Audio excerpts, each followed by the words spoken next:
Os valores da Nova Jerusalém são superiores da Babilônia, desse mundo que nós vivemos, desse sistema. Não dá para comparar. É 100 vezes mais, o valor é infinitamente maior. Mas aí ele termina com uma frase assim, olha, porém, muitos últimos serão primeiros, e primeiros serão últimos. E aí ele traz uma lógica inversa do reino. Vocês abandonaram tudo, mas os últimos serão primeiros, e os primeiros serão últimos. E aí ele entra nessa narrativa aqui do capítulo 20, que ela começa com uma expressão que está amarrada, atrelada ao verso 30. Porque o reino de Deus, né? Ele começa, porque o reino de Deus, os últimos serão primeiros e os primeiros serão últimos. Porque o reino de Deus é como um proprietário de uma vinha que sai. E aí ele começa a descrever essa parábola que para nós é um absurdo, fala sério. É uma parábola que chacoalha o nosso senso de justiça, o nosso senso de meritocracia, o nosso senso humano. É um absurdo, é um escândalo para a gente essa parábola. Do ponto de vista da nossa lógica humana, ela chacoalha conosco porque a gente aprendeu a se basear nessa vida pela lógica do mérito, do demérito. Se o cara fez, merece, não fez, não merece. Não cumpriu, tem que ser abençoado. Cumpriu, tem que ser abençoado. Fez o papel dele legal, não fez, tem que ser vaiado, tem que ser rejeitado. A gente anda nessa lógica.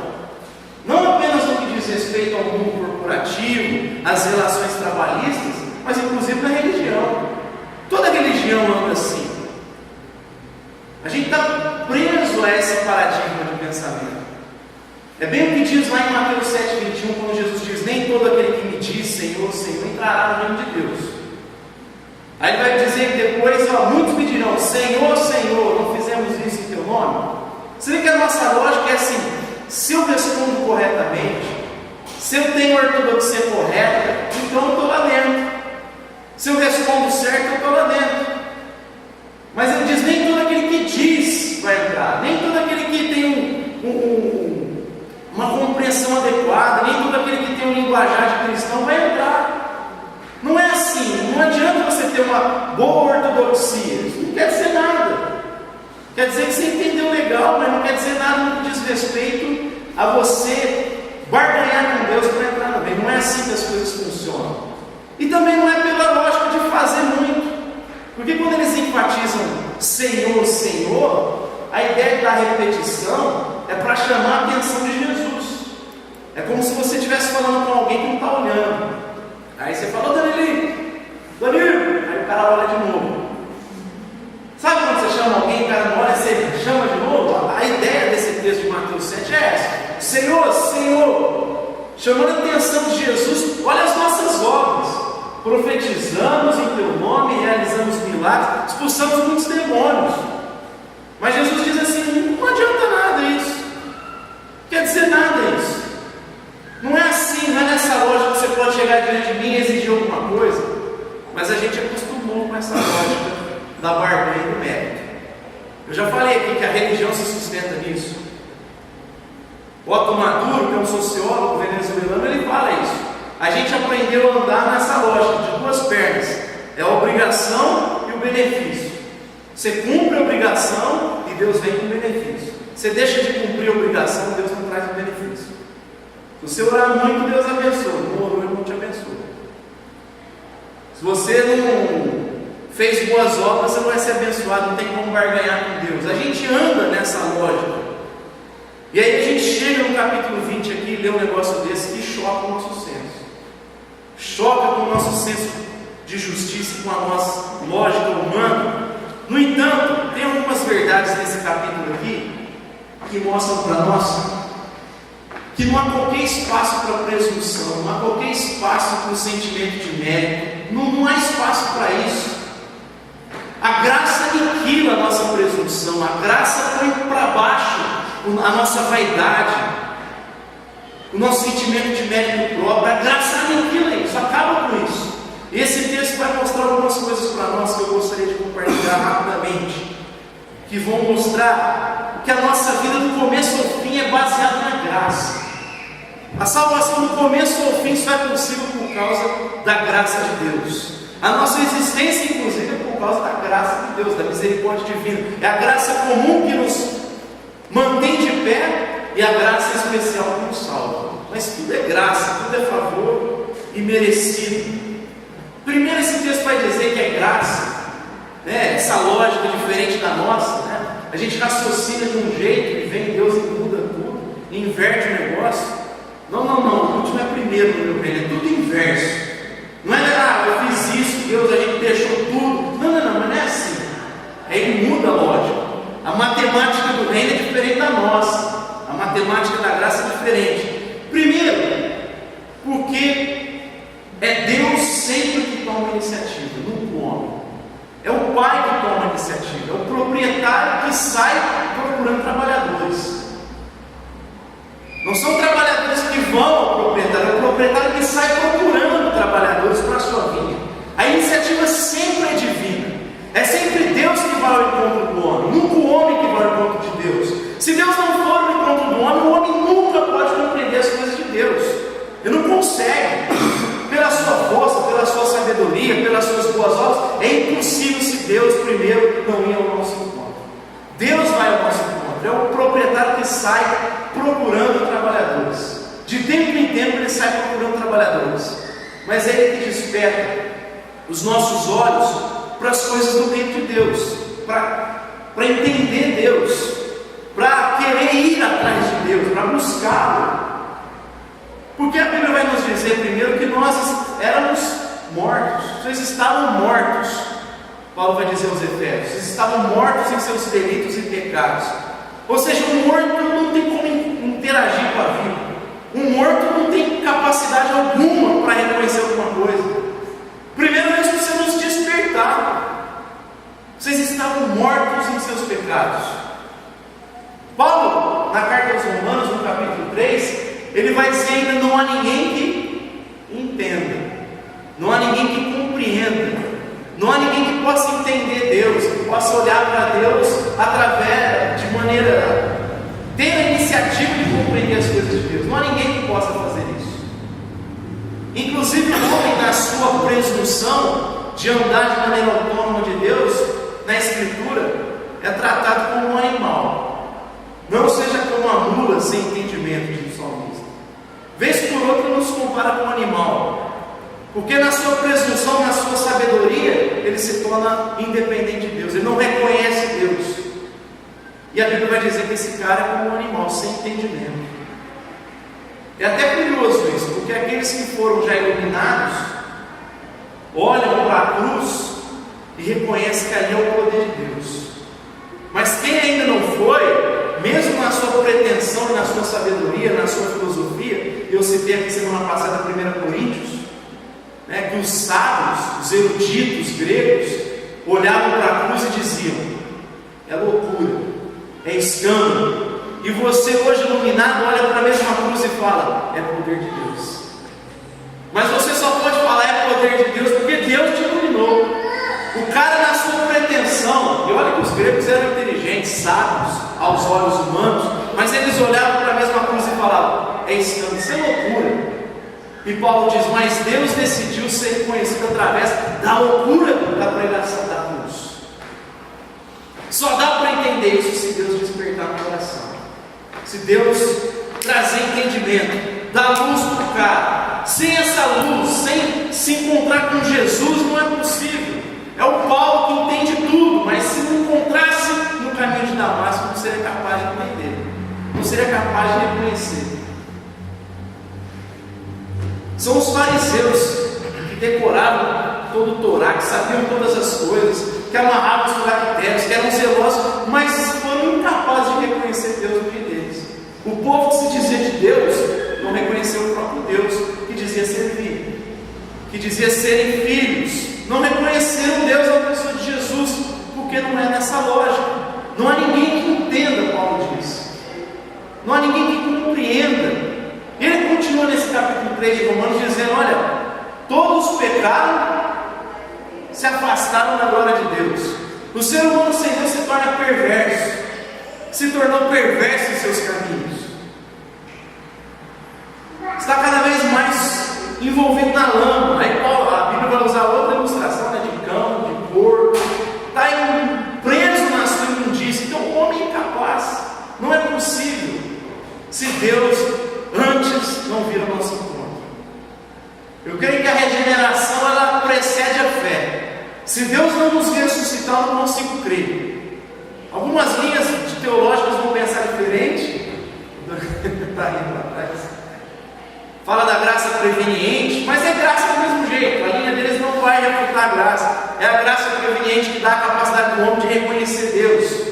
Eu vou de uma linha que eu acho que Deus ressuscita o cara e ele consegue ter fé. E até a fé, Paulo vai dizer que é o quê? A fé é o quê? É dom de Deus. É Deus que dá fé. Não é você que desperta a fé, é Deus que dá fé. É presente de Deus, é dádiva. A fé é dom de Deus. Paulo aos Efésios no capítulo 2. Não por obras para que ninguém se glorie, é pela fé que é dom de Deus, é dádiva divina. Então é Deus que dá a fé, é Deus que ressuscita, é Deus que dá dons, é Deus que dá a própria vida, que está te mantendo de pé, está mantendo os homens na sua insensatez de pé. Então não tem qualquer motivo de presunção. Por que eu vou ter presunção se tudo vem dele? Se ele que dá fé, se ele que dá dons, se ele que dá vida, se ele que dá tudo, não é possível se gloriar diante dele. É ele que toma a iniciativa de vir ao nosso encontro. É o Pai que vai ao encontro dos trabalhadores. É o que o texto sagrado nos ensina. Então não há motivo algum para qualquer vanglória, para qualquer presunção. É ele que nos santifica, inclusive. É ele que dá frutos. Quer dizer, ele ressuscita, ele dá fé, ele dá dons, ele coloca o Espírito Santo habitando na nossa vida para que a gente dê frutos. E é o Espírito Santo que traz santificação em nós, não é você lá bonzinho. Se você não se render, você não consegue. Por isso que muitas vezes a igreja vive num legalismo, porque está sempre centrado no homem. Fruto é consequência de quem se entregou para Deus, não um meio para tentar alcançar alguma coisa de Deus, é consequência de quem se rendeu à ação de Deus. Então esse texto diz que tudo é graça, porque primeiro é Deus que toma a iniciativa. Segundo, a graça é manifestada na longanimidade de Deus ao longo das eras. Esse texto fala que, vez por vez, o cara sai contratando trabalhadores. Saiu às 6 da manhã, quando começa lá o tempo dos judeus que trabalham, eles trabalhavam 12 horas por dia, das 6 às 18 horas. 6 horas já tinha gente disponível para trabalhar. Ele contrata, depois das 9 da manhã ele contrata de novo, ao meio-dia ele contrata de novo, às 3 da tarde de novo, e aí assim, faltava uma horinha para acabar o dia. Ele contrata. Ele nem fala de dinheiro, né? Ele fala assim, vai lá trabalhar. Para os outros ele combinou um denário, para os das 6. Para o das 9, meio-dia, 3 da tarde, ele fala, olha, vai lá que eu vou pagar o que é justo. Para os das 5 ele fala, vai lá para a vinha. Vai para a vinha, vocês estão desocupados o dia inteiro, vai para a vinha. Mas em todo tempo Deus manifesta a sua longanimidade, mostra que Ele é longânimo, o que vai ao contrário do que muita gente pensa. Muita gente tem a ideia de um Deus tirano, um Deus irado. No entanto, a Bíblia mostra quase todo o tempo um Deus que é extremamente longânimo. A ira dele dura um instante, mas o seu favor é para todo sempre. Moisés vai dizer em Deuteronômio o quê? Que quando ele vem, amaldiçoa até a terceira e quarta geração e abençoa até a milésima. Na verdade, o que Moisés está querendo dizer é assim: olha, a misericórdia divina é infinitamente maior do que a ira dele. É 3 gerações, a bênção é até a milésima. Eu estava falando para você contar, bicho, eu fiz isso, então meus filhos, meus netos, bisnetos, você amaldiçoado. Não é isso. Ele só está querendo comparar o tamanho da graça com a ira. A graça de Deus é extremamente grande. Ele é bom e o seu amor dura para todo sempre. Os israelitas vão repetir os salmos, cantar isso de maneira constante, porque eles experimentaram essa bondade na sua caminhada de fé. E essa longanimidade é vista em todo o tempo, nas eras. Foi vista no Antigo Testamento, porque ali também era graça. Ninguém foi salvo pelo seu esforço, era graça de um jeito. A diferença é que antigamente eles olhavam para frente, lá crendo na provisão, e a gente olha para trás. Mas o centro de tudo é a cruz. Mas era graça do mesmo jeito. Inclusive a gente vai ver muito pagão sendo salvo. Lembra lá do Naamã? Lembra da história de Naamã, 2 Reis 5? Era um pagão que reconheceu o Deus de Israel. E que maneira graciosa de trabalhar na vida dele, permitiu que ele ficasse leproso, né? O que vai contrariar a nossa lógica muitas vezes. Mas permitiu que ele ficasse leproso, para que na sua pretensão e sentimento de autonomia, ele falasse: eu não sou super-herói, eu posso ser o bam aqui na Síria, mas eu não consigo lidar com a lepra. E aí ele usa uma escrava, uma menina, que a Bíblia nem fala o nome, para dizer: tem um profeta lá em Israel. Quer dizer, olha como que a graça se manifesta: num sofrimento, e se manifesta numa menina que a Bíblia não menciona, gente simples.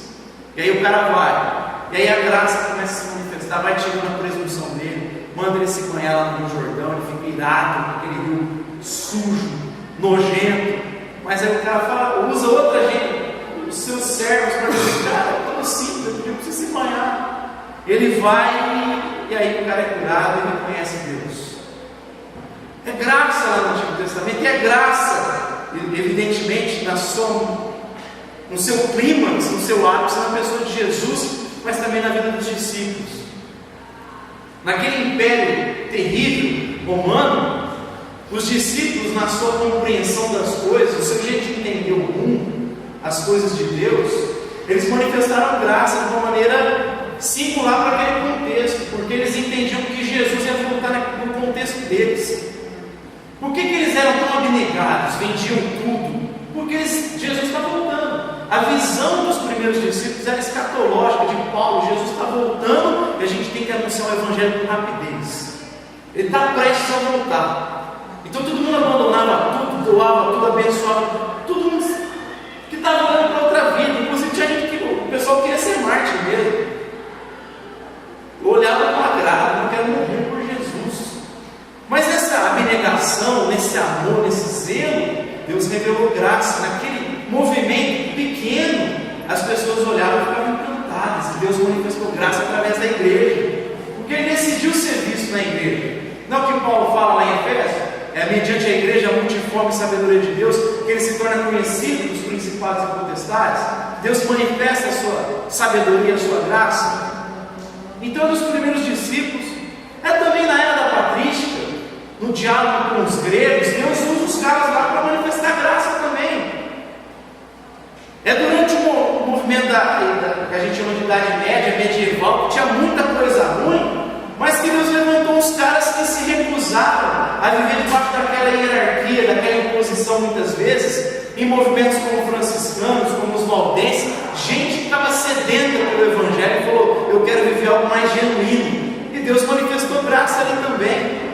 Manifestou graça na reforma, gente que está dizendo: olha, é só a Escritura, é só a graça, é só Jesus, é só a fé, é agora somente a Deus. Ele manifestou graça ali naquele contexto, manifestou graça no contexto da modernidade, onde o pessoal achava que tudo que era verdade era alvo da racionalidade, só podia ser entendido de maneira cartesiana, na nossa lógica. E aí eles começaram a tratar a Bíblia como um mito. Ressurreição é mito, milagre é mito, isso é tudo mito. Vamos entender o texto como um mito, como uma parábola. Nada disso aconteceu. Mas Deus levantou pessoas para dizer: não, não é mito isso. Jesus Cristo ressuscitou. Se não ressuscitasse, a gente não teria vida. Então Ele usou pessoas naquele contexto e está usando hoje. Está usando gente que se recusa a viver o pluralismo religioso, ao pluralismo dos nossos dias, gente que não quer entrar nessa onda do politicamente correto. Eu não vou falar porque vai. Tem gente que se recusa a isso, ou viver essa lógica materialista dos nossos dias. Ele usa em todo o contexto, ele manifesta a longanimidade, de modo que Pedro tem que dizer: ele não está demorando como julgam alguns, mas ele é longânimo, querendo que todos se arrependam e sejam salvos. É longanimidade, é graça, é bondade de Deus. E essa longanimidade é vista ao longo das eras, é vista na nossa vida no dia a dia. Então, primeiro, é a iniciativa de Deus. Segundo, a graça manifestada na longanimidade ao longo das eras. Em todo o tempo da história humana, Deus manifestou graça. No Antigo Testamento, no Novo Testamento e no decorrer da história da igreja, Deus manifestou graça. Sempre Ele manifestou graça. Manifesta a longanimidade.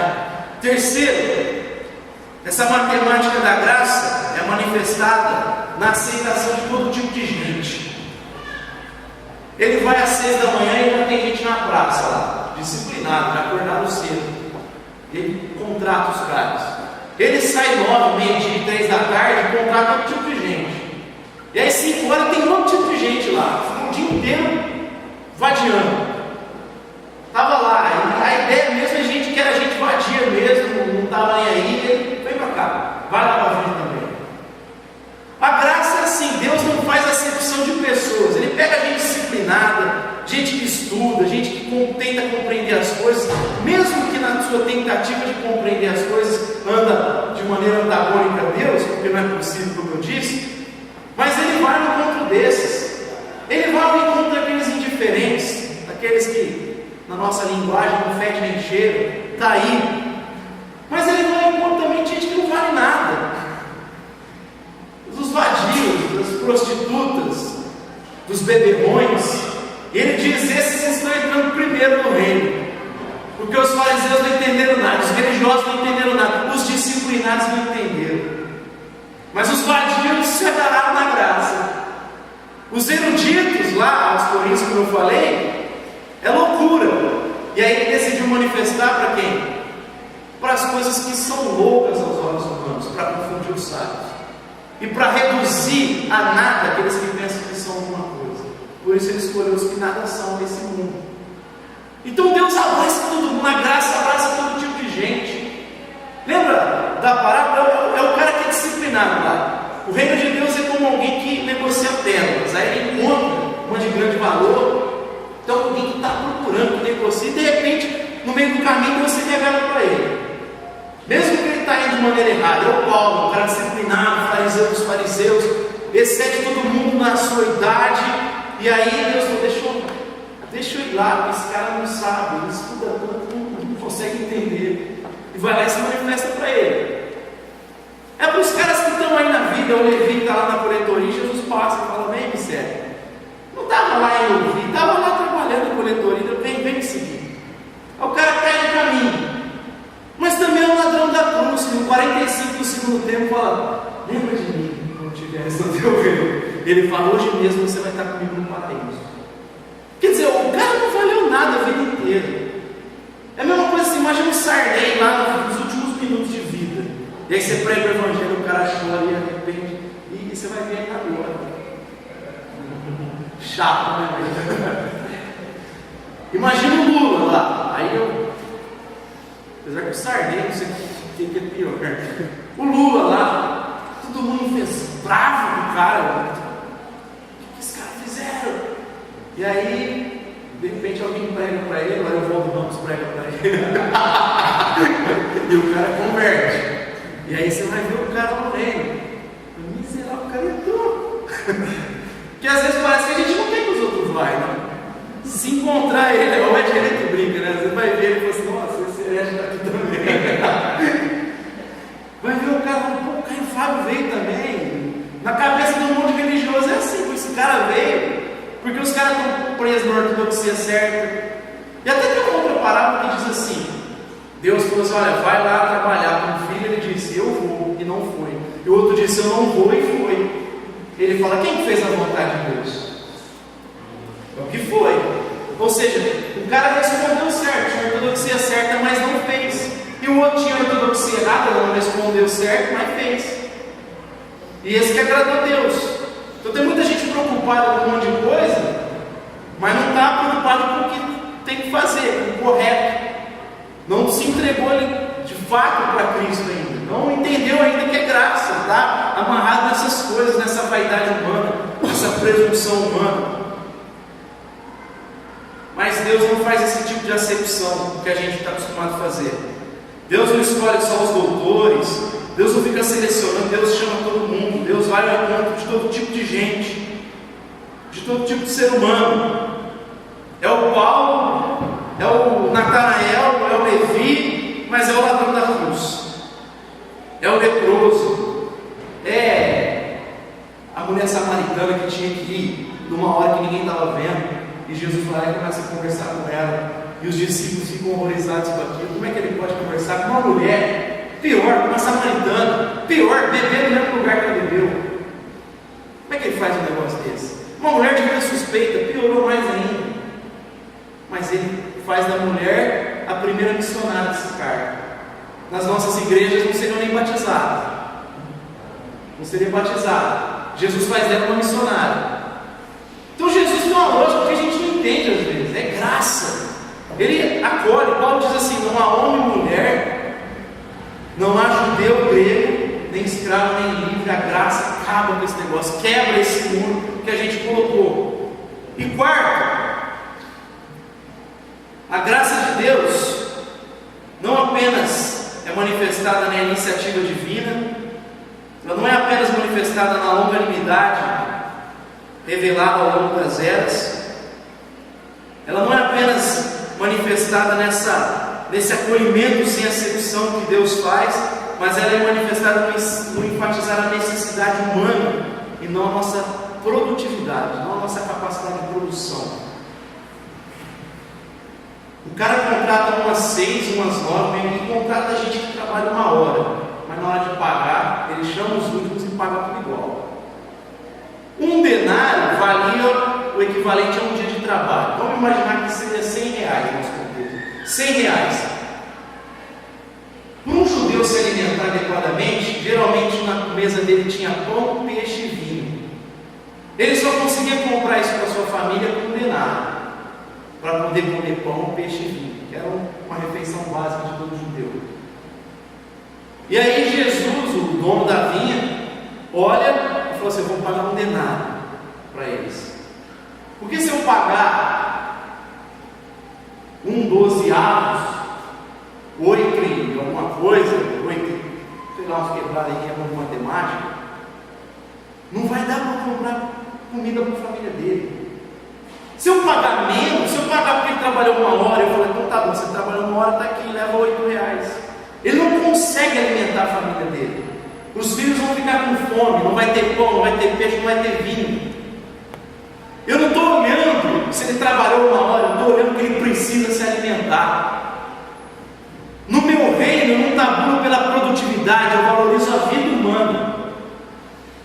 O nosso sistema humano valoriza a produtividade. Você só é gente se você produzir no sistema capitalista. Você só é gente se você tiver bens no sistema comunista. Jesus diz: você é gente porque você foi criado à imagem e semelhança de Deus. Você tem dignidade de Deus. Eu não posso tratar um ser que é criado à imagem de Deus dessa forma, por aquilo que ele produz ou deixa de produzir, deixar morrer de fome porque ele não produziu o suficiente para aquele dia. Eu não penso assim, eu valorizo a vida está acima de tudo. O sábado foi criado para o homem, não o homem para o sábado. Tudo foi criado por causa do homem. O homem é o ápice da criação de Deus. Eu não posso tratar o homem assim sem valor algum. Ele precisa comer, porque ele precisa comer, eu vou pagar um denário. Eu vejo assim, Jesus está dizendo: eu olho para a vida dessa forma, eu valorizo a vida. A vida tem que ter valor. Mas é lógico, isso trouxe um choque monstruoso para aqueles caras. Pô, a gente suportou o calor do dia, a fadiga do dia. Mas o interessante é que ele não foi injusto com os caras, porque eles foram combinados de ganhar um denário. Entende? O reino não é injusto. O reino entra na lógica, no mundo dos homens, mas ele vem de maneira justa, porque o reino de Deus é justiça. Ele não deixou de pagar o denário para os caras. Ele foi justo com os caras, pagou um denário para eles, de modo que eles não ficaram indignados pelo que lhes faltou, mas pelo que foi dado para o outro. Eles teriam motivo se não recebessem um denário, mas ele não foi injusto com eles. O problema deles é que eles tiraram os olhos do que eles receberam para colocar os olhos na generosidade dada para o outro. Não é justo. Tem muita gente assim no reino. Ao invés de olhar para o que Deus faz, fica olhando para o que Deus faz para o outro e fica revoltado com a generosidade de Deus no outro. Por isso que a parábola vai terminar dizendo: porque são maus os teus olhos. Você vê como que a gente tem uma lógica estranha? O correto é os caras falarem assim: poxa, que legal, os caras vão poder comer hoje, os caras iam embora de barriga vazia, os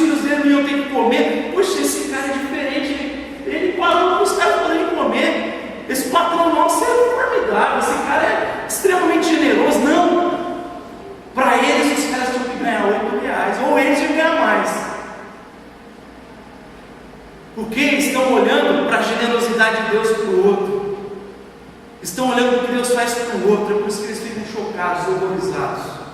E aí eu queria concluir esse sermão pensando nisso, entendendo que a graça de Deus vem, e também o reino de Deus contempla a justiça, como fez com esses caras. Mas o reino de Deus chama nós a vivermos um estado de extrema generosidade. É evidente que essa parábola tem um caráter soteriológico, ela está falando de salvação, da graça, é pela graça. No entanto, ela fala da vida no reino de Deus. É gente que está trabalhando, inclusive, que vale a gente pensar isso. O reino de Deus é lugar de trabalho, ele convoca pessoas para trabalhar na vida. Mas se contempla relações justas, e a gente tem que ter justiça nas relações humanas, do ponto de vista total. Se o reino contempla a justiça na relação econômica, trabalhista, na relação da igreja, a gente tem que ser justo uns com os outros. O reino de Deus chama a gente viver de maneira generosa. Ele excede isso. E a gente é chamado para ser generoso um com o outro. Não é isso que ele fala no Sermão da Montanha? Para você amar até o inimigo, para você abençoar quem te amaldiçoa e orar por aquele que te persegue. E ele vai terminar dizendo: sejam perfeitos como perfeito é o vosso Pai Celestial, porque ele faz nascer o sol sobre bons e maus e cair a chuva sobre justos e injustos. O reino de Deus é lugar de generosidade, é lugar de voluntariedade, é você perdoar, é você abraçar quem não merece na sua cabeça. Por isso que Paulo diz assim: olha o outro como sendo superior a você. Parece que ele não merece, mas olha como se merecesse. Não fica tabulando como um jovem rico, como os discípulos inclusive olhavam para ele, pelo cifrão. Ah, esse cara que tem valor porque ele produz muito, tem muito. Não, não é assim no reino. Não desvaloriza os pequenos, as crianças, porque elas não pensam como a gente, porque elas ainda estão nessa fase que não conseguem raciocinar de maneira profunda como o homem, porque elas não são produtivas como o homem. Não olha assim para o reino. Não olha para o reino desvalorizando pecadores. Você precisa exercer generosidade e graça de Deus em tudo, em tudo, em tudo. Um dos textos que eu mais gosto é de Coríntios, quando Paulo fala assim: olha, para os coríntios, a igreja da Macedônia, na sua extrema pobreza, se tornou fecunda em generosidade. Daquilo que elas não tinham, elas viviam em extrema pobreza, mas elas foram ricamente generosas. Que consciência de evangelho! Elas olharam para Jerusalém e falaram: eu quero participar disso. Mas não tem de onde tirar, mas a gente vai dar um jeito. Nem que alguém emprestar, a gente vai abençoar isso. Vai abençoar essas pessoas. É generosidade. O reino conclama a generosidade, a partilha, a riqueza em boas obras, a riqueza em amor. Se a gente reconhecer nesse mundo, é por causa do amor de Deus. E a gente tem que ser rico em amor e em misericórdia uns para com os outros. Amém? Quero convidar você a fechar os seus olhos. Vou chamar o Danilo aqui.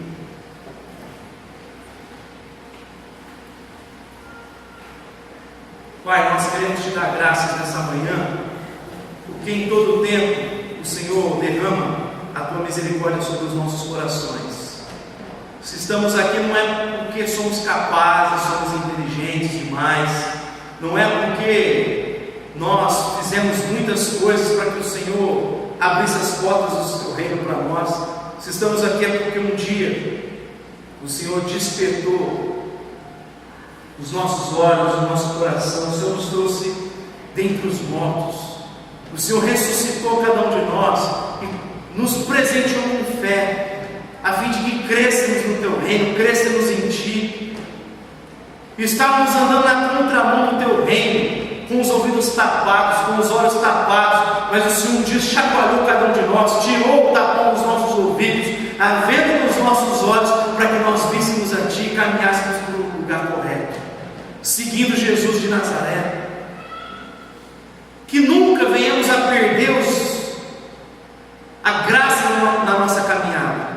Foi porque esses homens tiraram os olhos da graça e colocaram os olhos no mérito próprio, que eles começaram a caminhar para o lado errado, não a entender de maneira equivocada, que eles se tornaram ruins.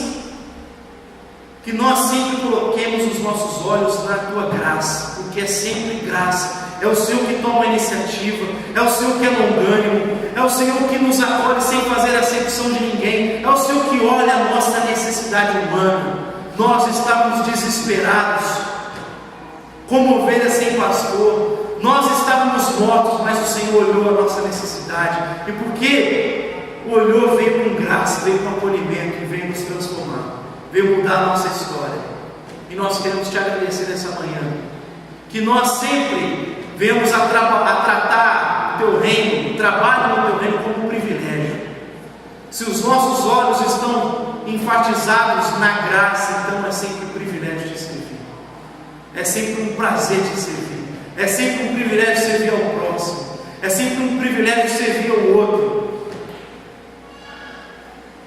Se nós olharmos para a graça, nós sempre seremos extremamente generosos, e nós te pedimos, nos ajude nisso, capacite cada um de nós a viver de forma generosa nas nossas relações humanas. É o que nós te pedimos em nome do teu Filho Jesus. Concede um domingo maravilhoso para cada um dos teus filhos, que eles venham a comer, beber agora com a sua família, e sempre lembrem da tua graça, olhem para a tua provisão e reconheçam essa graça, e venham transbordar de generosidade com os seus filhos, com a sua esposa, que haja sempre perdão nos corações, haja misericórdia, para que assim nós sejamos saudáveis na nossa existência nessa terra.